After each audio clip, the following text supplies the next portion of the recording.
Hello, good morning, students. This is our second video. Last day no, our second video છે remedies for the breach of contract. As I said even earlier in the last video કે first આપણે લોકોએ complete કર્યું હતું chapter એ હતું unit number 1નું legal system and the constitutions and the fundamental right, અને એમાંથી આપણે બે ટોપિક જે લાસ્ટ બાકી હતા એ ફર્સ્ટ વિડીયોમાં આપણે કમ્પ્લીટ કર્યા, fundamental duties and the levels of court. આજે આપણે લોકો બીજો વિડીયોમાંની અંદર જોઈએ છીએ આપણું જે કોન્ટ્રાક્ટ એક્ટનું રિમેઇનિંગ ચેપ્ટર હતું એ, અને એ છે remedies for the breach of contract. Clear? આ ચેપ્ટર આપણે લોકોને બાકી હતું. મેં તમને કીધું હતું કે છેલ્લે આ ચેપ્ટર આપણે કરશું. એનું રીઝન એ છે કે છેલ્લે જો આ ચેપ્ટર કરવામાં આવશે તો તમને એકદમથી ક્લિયર થઈ જશે. અને બીજી વસ્તુ કે આ વસ્તુઓ તમે હવે આપણે જે ભણશું એ બધું જ ક્યાંક ને ક્યાંક તમે કોન્ટ્રાક્ટ એક્ટ અને સ્પેશિયલ કોન્ટ્રાક્ટ એક્ટમાં ભણી જ ગયા છો. એ જ વસ્તુ છે, ખાલી એનું રિપીટેશન્સ છે, અને બધી વસ્તુ છેલ્લે અહીંયા કમ્પાઇલ કરીને મૂકી દીધી છે, એટલે આ એક ક્વેશ્ચન બની ગયો છે. ચેપ્ટર નંબર 11 છે, એમાં એક જ ક્વેશ્ચન છે, remedies for the breach of contract. Discuss the various remedies for the breach of contract available to the aggrieved party, or discuss the various remedy in the case of breach of contract. Clear? એનું એક તમને ઇન્ટ્રોડક્શન્સ આપી દો. હવે શું છે, રેમેડીઝનો મતલબ થાય છે રિલીફ, અને breach of contract that you know very well કે ભાઈ બ્રીચ ઓફ કોન્ટ્રાક્ટનો મતલબ શું થાય છે કે વેનેવર the party enter into the contract, law impose a certain obligation and basically delegate a certain right. જ્યારે પણ આપણે કોઈ કોન્ટ્રાક્ટ કરીએ છીએ તો આપણે વાત કરી હતી કે in a contract there must be at least 2 party, બે પાર્ટી કોન્ટ્રાક્ટમાં હોવી જરૂરી છે. તો both the parties are giving something and gating something in written. બંને પાર્ટીએ કાંઈક રાઇટ પરફોર્મ કરવાના છે અને કાંઈક ઓબ્લિગેશન પરફોર્મ કરવાના છે. બંને પાર્ટી પાસે કાંઈક હક હશે ને કાંઈક ફરજ હશે. સે ફોર એક્ઝામ્પલ, હું તમારી પાસેથી એક્સ રો મટીરિયલ પરચેસ કરું છું.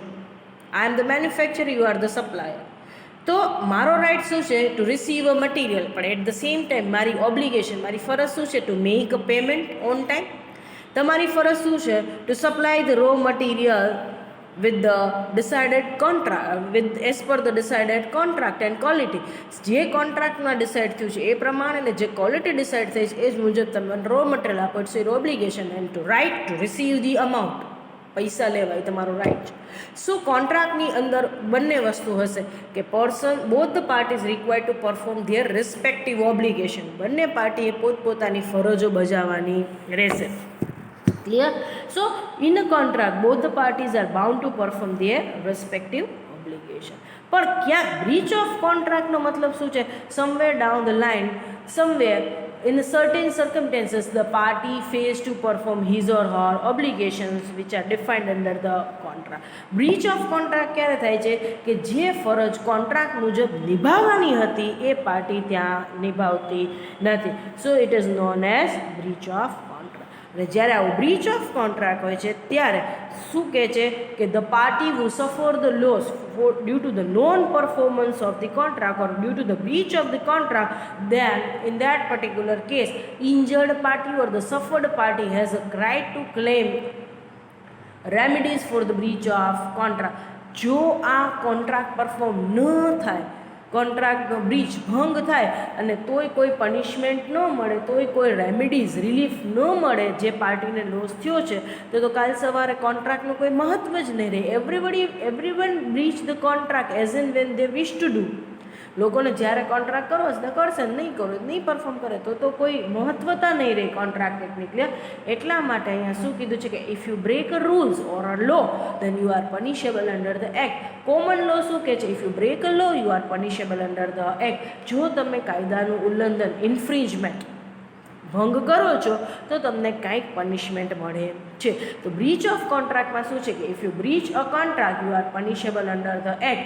ઇટ મીન્સ દેટ અહીંયા જો કોન્ટ્રાક્ટ તૂટે છે, કોન્ટ્રાક્ટ ભંગ કરો છો, અને if the another party sustain loss, જો આ કોન્ટ્રાક્ટ તૂટવાથી કોઈ પણ પાર્ટીને નુકસાન થશે તો જે પાર્ટીને નુકસાન થયું છે that party can claim a remedies from the court. Court પાસેથી આ રેમેડીઝ માગે છે.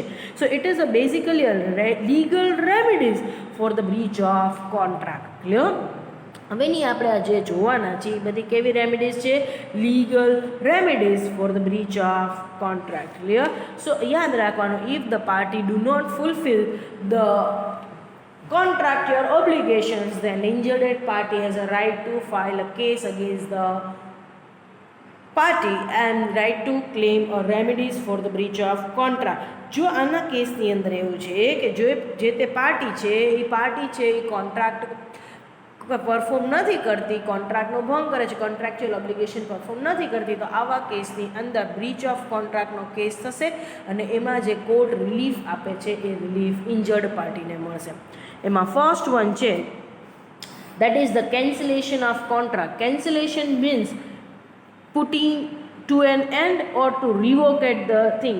કેન્સલ કરી નાખવું, કાં તો કોન્ટ્રાક્ટ પાછો ખેંચી લેવો અને કાં તો કેન્સલ કરી નાખવું. બરાબર છે? Come to an end. તો અહીંયા શું કહેવાય છે? Suffering party has a right to demand for a compensation if the any damages is there due to non fulfilment of the contract or has a right to cancel the contract. જો આ cancellation of contract કોઈ cancel થયો છે તો પાર્ટીને જો damage થયું છે તો આવા કેસની if there is a breach of contract તો પાર્ટી પાસે બે ઓપ્શન થશે. શું થશે? First, cancellation of contract. એને કોન્ટ્રાક્ટ કેન્સલ કરવો છે તો કેન્સલ પણ કરી શકશે. અને બીજું, to claim a damages if the party has actually sustain the loss. અને બીજું શું થશે કે ક્લેમ અ કમ્પેન્સેશન વળતર માગી શકશે કે જો ખરેખર નુકસાન થયું હશે તો. Suit for a specific performance. આ વસ્તુ ક્યારે મળશે? તે કહે કે ભાઈ when the damages are not adequate to the monetary remedies then the suffering party file a case for the suit for a specific performance in a special circumstances. Suit for a specific performance, the name itself says that અહીંયા party શું કહે છે? મારે contract cancel નથી કરવો અને મારે મોની નથી જોતા પાછા, પણ આઈ વિશ કે આ વસ્તુ તમે કરાવડાવો, માથે રહીને એની પાસે પરફોર્મન્સ કરાવડાવો. કેમ? સે ફોર એક્ઝામ્પલ, મારે ઘર પરચેસ કરવાનું છે, બરાબર છે, એટલે બિલ્ડરને મેં હાફ પેમેન્ટ આપી દીધું છે.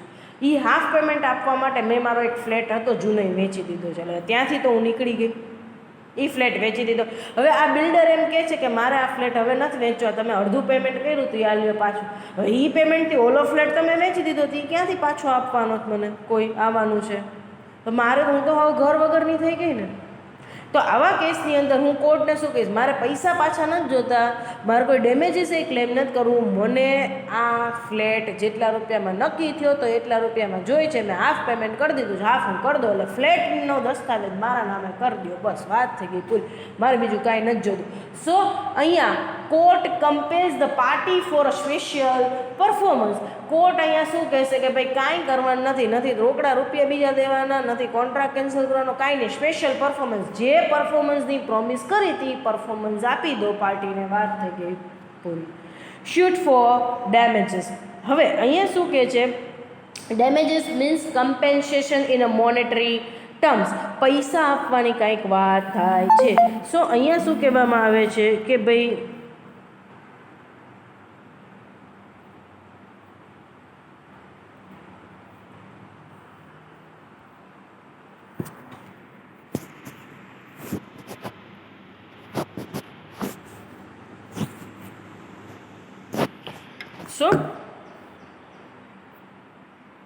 અહીંયા શું કહેવામાં આવે છે? ડેમેજ ક્લેમ કરવાની વાત છે.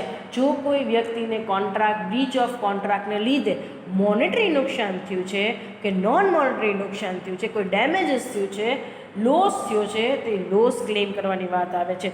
Damages basically divided into two part, primary damages and the secondary damages. Primary ડેમેજીસની અંદર ફર્સ્ટ વન છે that is ordinary damage or the general damage. આ કયું છે?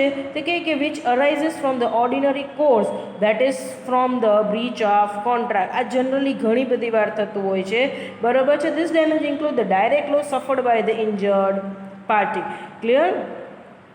તો આ લોસ ઘણી બધી વાર થતું હોય છે, બ્રીચ ઓફ કોન્ટ્રાક્ટથી જ ડાયરેક્ટ થયું છે, બીજી કોઈ વસ્તુને લીધે થયું નથી. ક્લિયર? લિટરલી બધી સિચ્યુએશન સર્કમસ્ટન્સીસ ફેવરેબલ છે પણ party don't want to perform surely, એટલે જ આ ડેમેજ થયું છે.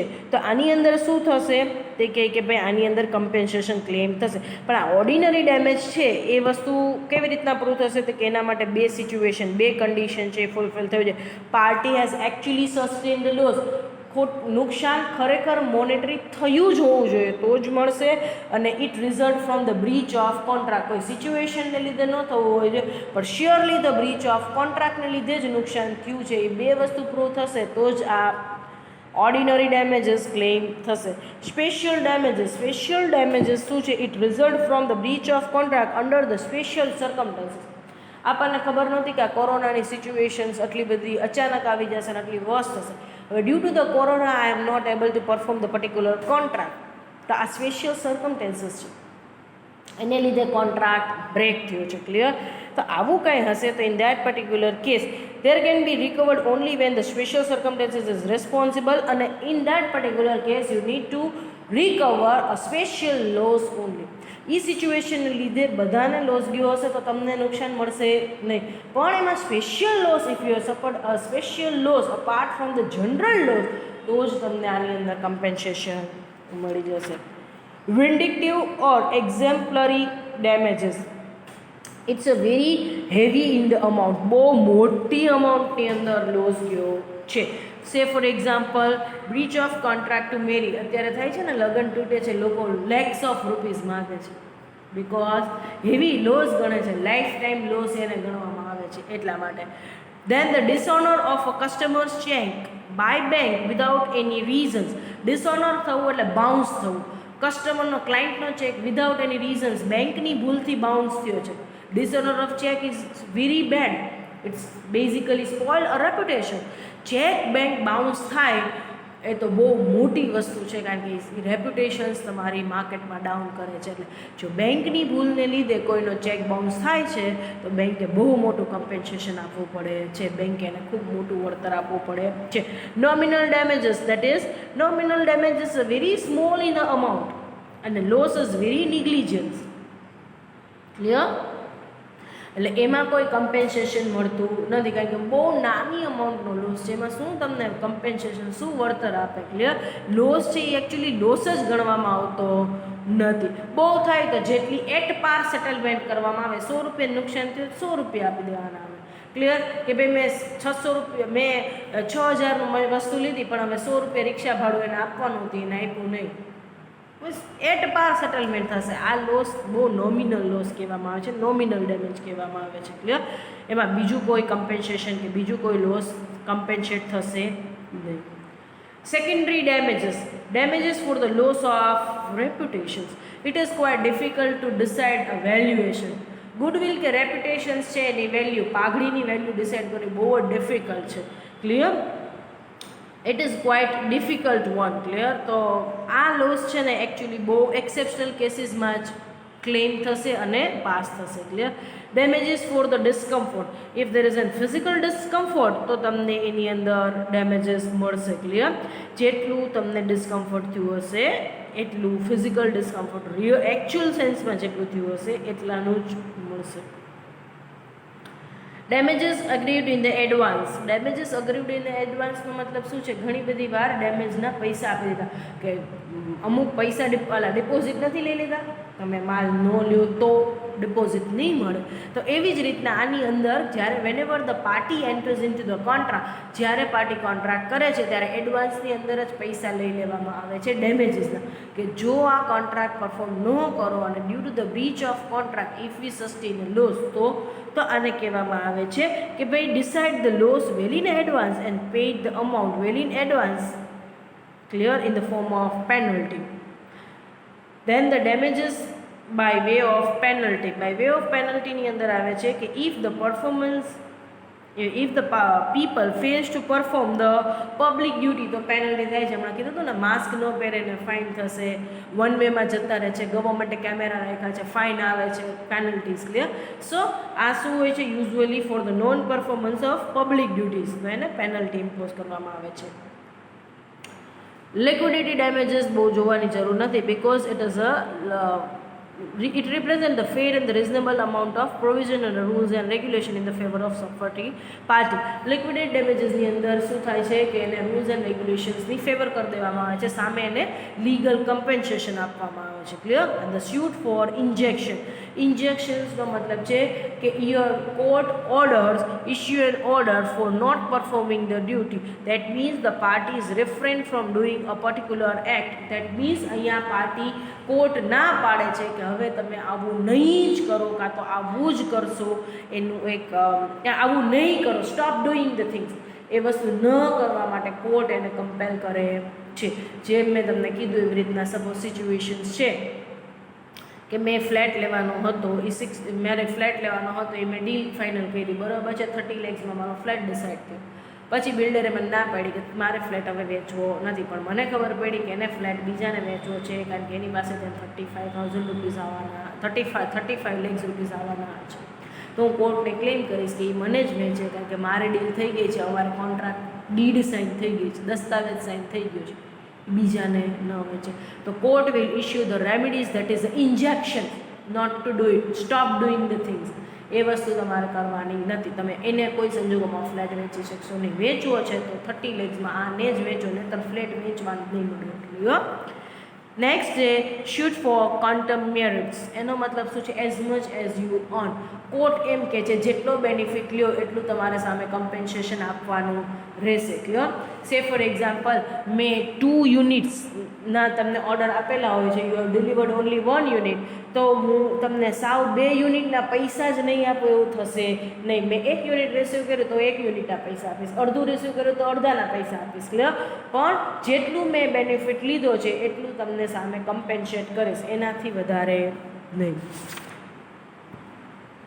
નેક્સ્ટ કે છે શૂટ ફોર રેસ્ટિટ્યુશન્સ. રેસ્ટિટ્યુટનો આપણે મતલબ જોયો તો ચેપ્ટર નંબર 10માં, to restitute means to put the party in to the original positions. તમે કોઈ બેનિફિટ લીધો છે તો પાર્ટીને તમારે રીપે કરવાનો છે. Put the party in to the original positions. મેં તમારી પાસેથી રો મટીરિયલ લીધું છે તો કાં મારે તમને પૈસા આપવાના છે, કાં મારે તમને રો મટીરિયલ પાછું આપવાનું. જો હું પૈસા નહીં આપી શકું, if I don't have a money, તો હું તમને રો મટીરિયલ પાછું આપી દઈશ. That means put the party in to the original positions. એને કહેવામાં આવે છે restorations. Clear? So hereby we are completing the syllabus of a business law. આજે આપણે અહીંયા બિઝનેસ લોનો સિલેબસ 100% કમ્પ્લીટ કરી લીધો છે. ક્લિયર? હવે ઇમ્પોર્ટન્ટ ક્વેશ્ચન્સની વાત છે. ઇમ્પોર્ટન્ટ ક્વેશ્ચન્સ હું તમને ફરી એકવાર આપી દઈશ. તો એ ક્વેશ્ચન્સ તમારે કેવી રીતના કરવાનું રહેશે, શું કરવાનું રહેશે, એ તમારે કેમ રિફર કરવાનું રહેશે, એની તમને હું વાત કરી દઈશ. ક્લિયર? સો હવે આપણો એક જ વસ્તુ બાકી રહી છે, that is an important question. That's it, nothing else. બીજું કાંઈ જ વસ્તુ આપણે બાકી નથી. આપણે એક ઇમ્પોર્ટન્ટ ક્વેશ્ચન સિવાય કોઈ પણ વસ્તુ હવે પેન્ડિંગ નથી. ક્લિયર? હવે કોઈ ડાઉટ હોય તો ફરી પાછા તમે મને પર્સનલમાં મેસેજ કરી દેજો ઓર કોલ કરી દેજો. ઓર એલ્સ કોલેજનું વેકેશન રીઓપન થાય છે 18th પછી 19thથી, ત્યાર પછી હું અવેલેબલ જ હોઉં છું. At that time you can come down and meet me personally and can resolve the doubt. ચલો, wish you all the best for your final exams. Hereby we are completing all 5 units of a business law. આજે આપણે business લોના 5 unit અહીંયા complete કરી લીધા છે. Thank you so much.